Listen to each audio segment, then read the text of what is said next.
मैं doctor Pushkar Kumar Singh, director palm hospital Motihari. जो अभी रामानिया में जो घटना हुई है बहुत ही दुखद है। कोई भी डॉक्टर नहीं चाहता कि उसका मरीज डेथ करे, अंत तक उसको बचाने का प्रयास करता है। लेकिन जो ये घटना हुई न तो घर वाले को पता था ना डॉक्टर को पता था। इस तरह का कॉम्प्लिकेशन बहुत कम होता है, लेकिन जब ये हो गया तो डॉक्टर ने अपनी पूरी प्रयास किया उसको बचाने का। और इसके लिए जो उसके अटेंडेंट ने जो हॉस्पिटल में तोड़ फोड़ किया, ये बहुत ही दुखद है। इसकी हम लोग भर्त्सना करते हैं और लोगों से कहना चाहेंगे कि अगर ऑपरेशन कराते हैं तो उसका कॉम्प्लिकेशन भी आप जानें, क्योंकि ऐसा नहीं है कि सारे ऑपरेशन सक्सेस हो जाते हैं। इसमें कॉम्प्लिकेशन आती है और डॉक्टर उसको प्रयास करता है, अपने पूरी जी जान लगा देता है उसको बचाने के लिए। लेकिन इसमें कोशिश किया गया लेकिन मरीज नहीं बच पाया। अब इसके लिए डॉक्टर को दोषी मानकर उसके क्लिनिक में तोड़ फोड़ करना बहुत ही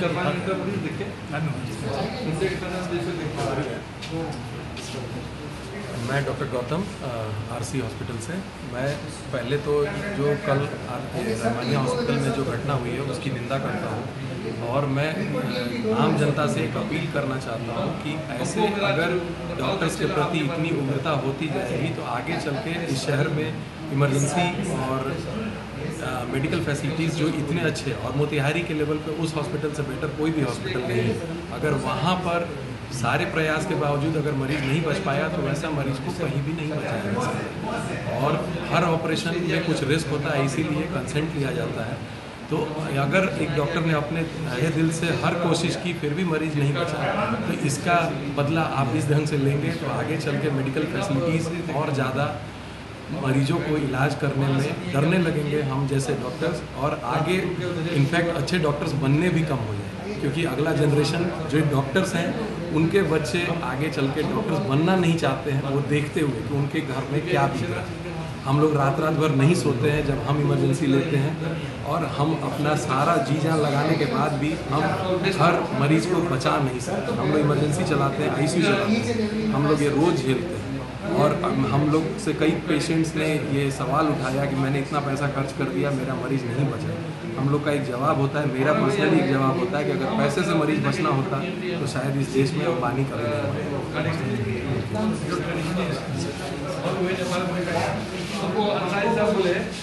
सभी को प्रणाम।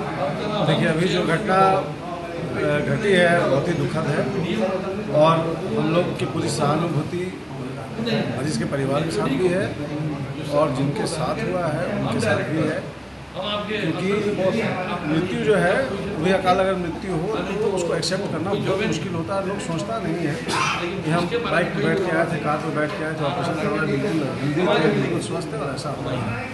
देखिए, कुछ ऐसी चीज़ें हैं जो मैं आपको बता देना चाहता हूँ कि इसका जो समाधान है वो उपद्रव नहीं है। आप किसी को डरा के या उसकी जान की धमकी देकर या उसकी जान को लेकर आप भी वही गलती कर रहे हैं।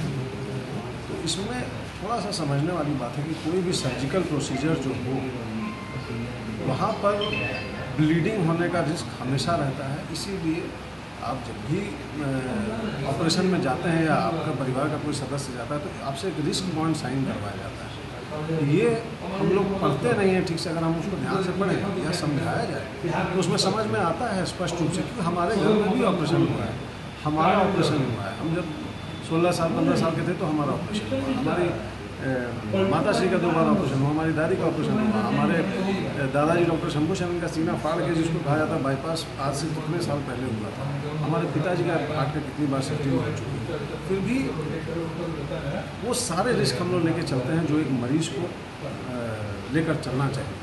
उसके बावजूद भी डॉक्टर अपना बेस्ट प्रयास करता है। और अगर कोई नामी डॉक्टर है जिसके हाथों से कितने मतलब परिवारों का कल्याण हुआ होगा, इसको आप एक किसी घटना से उसको आप वाइट वॉश नहीं कर सकते। तो उस समय थोड़ा सा सद्भावना दोनों तरफ से दिखाया, बढ़िया कम्युनिकेशन होना चाहिए मरीज़ के साथ, जो स्थिति वो हम लोग को अच्छे से एक्सप्लेन करना चाहिए। और साथ में आप लोगों को भी समझना चाहिए किसी के साथ, क्योंकि प्रेगनेंसी के बाद आप देखते होंगे कई बार ऐसा होता है। सबसे कॉमन डेथ जो होता है मदर का, माँ का होता है बच्चे की डिलीवरी के टाइम में, चाहे वो सिजेरियन हो, कुछ ऐसे कॉम्प्लिकेशंस होते हैं जिसको आप एक आम इंसान नहीं समझ सकता है। थ्रोम्बोएम्बोलिक फिनोमिना होता है जिसमें खून मतलब अर्जेंटली शरीर में गाढ़ा हो जाता है, या पहले से खून की कमी रहती है, हार्ट का कंडीशन रहता है जो डायग्नोस नहीं हुआ या डायग्नोस हुआ भी उसके बाद भी ये सब जो है चीज़ें होती हैं। तो देखिए हम लोग का काम जोखिम भरा है, सर्जरी का काम जोखिम भरा है, और कोई नहीं चाहता है कि उसके मरीज़ के साथ कुछ प्रॉब्लम हो या मरीज़ की जान जाए। वो तो लास्ट चीज़ है, क्योंकि उसके बाद जो खुद भी आत्मग्लानि होती है और जो डर, घबराहट और बेचैनी होती है उसको शब्दों में उसकी व्याख्या करना बहुत ही मुश्किल है। खुद भी आपके अंदर से एक अंश चला जाता है अगर आपके मरीज़ को कुछ होता है। कोई नहीं चाहता, क्योंकि मरीज़ डॉक्टर की प्रसिद्धि का सवाल है और डॉक्टर का खुद के मेंटल पीस का सवाल है, आत्मविश्वास का भी सवाल है। आत्मविश्वास हिल जाएगा अगर हमारे हाथ से कुछ ऐसा हो जाए तो ठीक है। सबसे पहले हमको समझना होगा कि ये हमारे साथ हो सकता है, हम सर्जरी के लिए जा रहे हैं, और थोड़ा अगर इसको सहानुभूति के साथ अगर डील किया जाए तो बहुत ही अच्छा होगा और बहुत ही अच्छे से इसका समाधान निकाला जा सकता है। और सर्जिकल कॉम्प्लिकेशन तो देखिए ऐसी चीज़ है जो कम्प्लीटली अनअवॉइडेबल है, लेकिन अगर हम उसको इस तरीके से इतना वायलेंटली अगर हम लोग उसको डील करने की कोशिश करेंगे और सामने वाला इतना डर जाएगा तो फिर समाज में सर्जन्स कहाँ से पैदा होंगे, रिस्क टेकर्स कौन से आएंगे। जैसे सबसे साधारण एग्जांपल देते हैं, चलिए आप सर्जन्स को हटा दीजिए, डॉक्टर्स को हटा दीजिए, जो हमारी सेना जो है जो खड़ी है बॉर्डर पर, जो आपकी सेना खड़ी है जो आपके रक्षा के लिए आपकी रक्षा अपने परिवार को छोड़ के आई है, केवल दुश्मन की गोली से मौत नहीं होती है, ट्रेनिंग के दौरान भी गोली लग सकती है, इक्विपमेंट फेलियर हो सकता है।